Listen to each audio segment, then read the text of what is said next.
అందరికీ నమస్కారం. ఈరోజు సోమనాథ జ్యోతిర్లింగం మహాత్యాన్ని గురించి చెప్పుకుందాం. ద్వాదశ జ్యోతిర్లింగాలు అంటే 12 జ్యోతిర్లింగాలలో మొదటిది సోమనాథ జ్యోతిర్లింగము. సామాన్యంగా లింగాలను ప్రతిష్ఠించేటప్పుడు లింగం కింద బంగారు మొదలైన వస్తువులను చేర్చి లింగానికి తేజస్సును సమకూరుస్తారు. అలా కాకుండా జ్యోతిర్లింగాలు స్వయం ప్రకాశకాలు. అందువల్లే జ్యోతిర్లింగాలను చూసిన, పూజించిన, నమస్కరించిన పాపాలన్నీ తొలగి మహాఫలాన్ని ఇస్తుందని వేద పురాణాలు చాటుతున్నాయి. అత్యంత పవిత్రమైన ఈ శివాలయం గుజరాత్లోని సౌరాష్ట్ర తీరంలో వెలసింది. కథలోనికి వస్తే బ్రహ్మ మానస పుత్రులలో ఒకరు దక్షుడు. ప్రజాపతులలో ఒక్కరైన దక్ష ప్రజాపతి శ్రేష్టమైన వాడు. దక్ష ప్రజాపతి తన కుమార్తెలైన రోహిణి, అశ్విని మొదలైన 27 మందిని చంద్రుడికిచ్చి వివాహాన్ని జరిపిస్తాడు. వీళ్ళందరూ చంద్రుడికి భార్య అయి ప్రకాశిస్తూ ఉంటే చంద్రుడు కూడా వీళ్లను భార్యలుగా స్వీకరించి రాణిస్తూ ఉంటాడు. అలా నక్షత్రాలు, చంద్రుడు పరస్పరం ప్రకాశిస్తూ ఉంటారు. అయితే రాను రాను చంద్రుడు 27 మంది భార్యలలో రోహిణిని ఎక్కువగా ప్రేమించేవాడు. మిగిలిన వాళ్లను పట్టించుకునేవాడు కాదు. దాంతో మిగిలిన 26 మంది వెళ్లి తన తండ్రి అయిన దక్ష ప్రజాపతితో తమ భర్త వాళ్లను నిర్లక్ష్యం చేస్తున్నాడని చెబుతారు. ఇది విన్న దక్ష ప్రజాపతి చంద్రుడి వద్దకు వెళ్లి, నువ్వు ఎంతో గొప్పవాడైన నిర్మల మనస్తత్వం కలిగిన అత్రి మహర్షి వంశాన పుట్టినవాడివి. అలాంటి నిన్ను ఆశ్రయించిన భార్యలపైన నువ్వు ఎక్కువ తక్కువలు చూపడం భావ్యం కాదు. జరిగిందేదో జరిగిపోయింది. ఇక మీదటైనా నీ భార్యలందర్నీ సమానంగా ప్రేమించు. పక్షపాతం చూపితే నరకమే అని నీకు తెలియదా అని చెప్పి వెళ్ళిపోతాడు. దక్షుడు మందలించి వెళ్లిన తరువాత కూడా చంద్రుడిలో ఎటువంటి మార్పు కలగలేదు. ఎప్పటిలాగే మిగిలిన వాళ్లను నిర్లక్ష్యం చేస్తూ రోహిణిని ఎక్కువగా ప్రేమించేవాడు. ఈ విషయం మళ్లీ దక్షుడి దాకా చేరుకుంటుంది. రెండవసారి కూడా వచ్చి దక్షుడు సున్నితంగా మందలించి వెళతాడు. అయినా చంద్రుడిలో మార్పు రాలేదు. దక్షుడికి కోపం వచ్చి చంద్రుడి వద్దకు వచ్చి, నీ ప్రవర్తనను మార్చుకోమని నిన్ను 2 సార్లు అర్థించి వెళ్ళాను. అయినా నీలో ఎటువంటి మార్పు కలగలేదు. ఈ రోజు నుంచి క్షయరోగంతో బాధపడు. ఇదే నా శాపం అని శపించి వెళ్ళిపోతాడు. ఆ క్షణం నుంచి చంద్రుడు క్షయరోగంతో రోజురోజుకు క్షీణించసాగాడు. చంద్రుడు క్షీణించడంతో కాంతి లేక ప్రపంచంలోని ప్రజలందరూ హాహాకారాలు మొదలుపెట్టారు. చంద్రుడు లేకపోతే కాంతి లేదు. చంద్రకిరణాలు ప్రసరించకపోతే ఔషధాలు ఫలించవు. దాంతో యజ్ఞయాగాదులు చేయలేరు. దేవతలకు ఆహుతి దొరకదు. దేవతలకు ఆహుతే ఆహారం కాబట్టి వాళ్లకు ఆహారం లేకపోతే వాళ్ళు చేయవలసిన పనులు ఆగిపోయి వర్షాలు కురవకుండా పంటలు నశిస్తాయి. అన్ని చోట్ల దుర్భిక్షం మొదలవుతుంది. ఇన్ని అనర్థాలకు కారణం చంద్రుడు క్షీణించిపోవడం.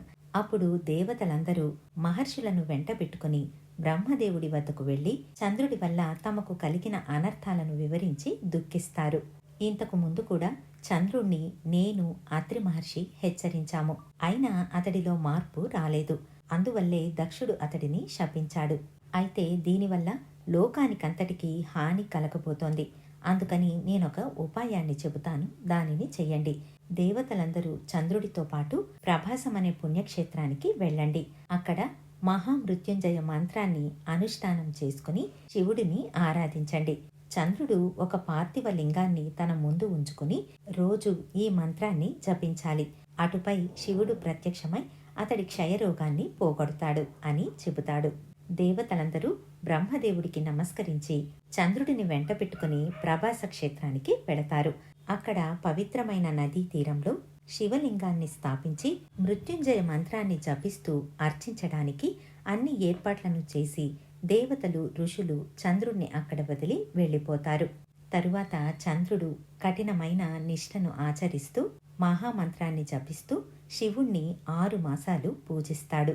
10 కోట్ల జపం పూర్తి కాగానే శివుడు చంద్రుడి ముందు ప్రత్యక్షం అవుతాడు. చంద్ర, నీకే వరం కావాలో కోరుకో అని అడుగుతాడు. అప్పుడు చంద్రుడు, పరమేశ్వర, నువ్వు ప్రసన్నుడివై ప్రత్యక్షం కావటం కన్నా వేరే వరం ఇంకేముంటుంది? అయినా నేను ఈ క్షయరోగంతో బాధపడుతున్నాను. దీనిని నివారించు. నా అపరాధాన్ని క్షమించు తండ్రి అని ప్రార్థిస్తాడు. అప్పుడు శివుడు, బాధపడకు. ఇక మీదట కృష్ణపక్షంలో రోజు రోజుకు నీ కళలు తగ్గుతూ ఉంటే శుక్లపక్షంలో రోజురోజుకు నీకు ఒక్కొక్క కళ చొప్పున పెరుగుతూ ప్రకాశిస్తావు. ఈ ప్రకాశించడం, క్షీణించడం రెండూ సృష్టి ఉన్నంతకాలం జరుగుతూ ఉంటుంది అని చెబుతాడు. శివుడు చంద్రుడికి ప్రసన్నుడయ్యాడని తెలుసుకుని దేవతలు, మునులు అందరూ వేగంగా ప్రభాస క్షేత్రానికి వచ్చి చంద్రుడిని ఆశీర్వదించి శివుడికి నమస్కరించి ప్రార్థిస్తారు. తరువాత శివుడితో, పరమేశ్వర, పార్వతీదేవితో పాటు నీవు ఈ క్షేత్రంలో నివసించాలి అని వేడుకుంటారు. చంద్రుడు కూడా ఎంతో భక్తితో అర్థించగా శివుడు ప్రసన్నుడై ప్రభాస క్షేత్రము గొప్పదని నిరూపించేందుకు, అలాగే చంద్రుడి కీర్తిని వ్యాపింపచేసేటందుకు చంద్రుడి పేరుతో అంటే సోమనాథుడు అనే పేరుతో అక్కడ జ్యోతిర్లింగమై నివసిస్తానని అంగీకరిస్తాడు. అలా చంద్రుడి పేరుతో శివుడు ప్రభాస నివాసాన్ని ఏర్పరచుకొని లోకాన్ని పునీతం చేశాడు. దీనికి కారణమైన చంద్రుడు ఎంతటి ధన్యుడో అని అందరూ అతడిని పొగిడారు. అక్కడ దేవర్షులు సర్వ పుణ్యోదకాలు నింపిన కుండం చంద్రకుండంగా ప్రసిద్ధికెక్కింది. ఇందులో 6 నెలలు రోజు తప్పకుండా స్నానం చేస్తే ఎన్నో పెద్ద పెద్ద రోగాలు నశిస్తాయని ప్రతీతి. సోమనాథుణ్ణి భక్తి శ్రద్ధలతో పూజిస్తే ఎన్నో మహారోగాలు నశిస్తాయి. దేవతలు, ఋషులు ఆనందంతో సోమనాథుణ్ణి నమస్కరించి చంద్రుడితో పాటు ప్రదక్షిణలు చేసి ఆ క్షేత్ర మహిమను ప్రశంసించి తమ లోకానికి వెళ్ళిపోతారు. చంద్రుడు ఎప్పటివలే ఆకాశంలో రాణిస్తూ తన కర్తవ్యాన్ని నెరవేరుస్తూ ఉంటాడు. ఇదండి సోమనాథ జ్యోతిర్లింగ మహాత్యాన్ని తెలిపే కథ. మళ్ళీ మరొక మంచి కథతో మీ ముందుంటాను. ధన్యవాదాలు.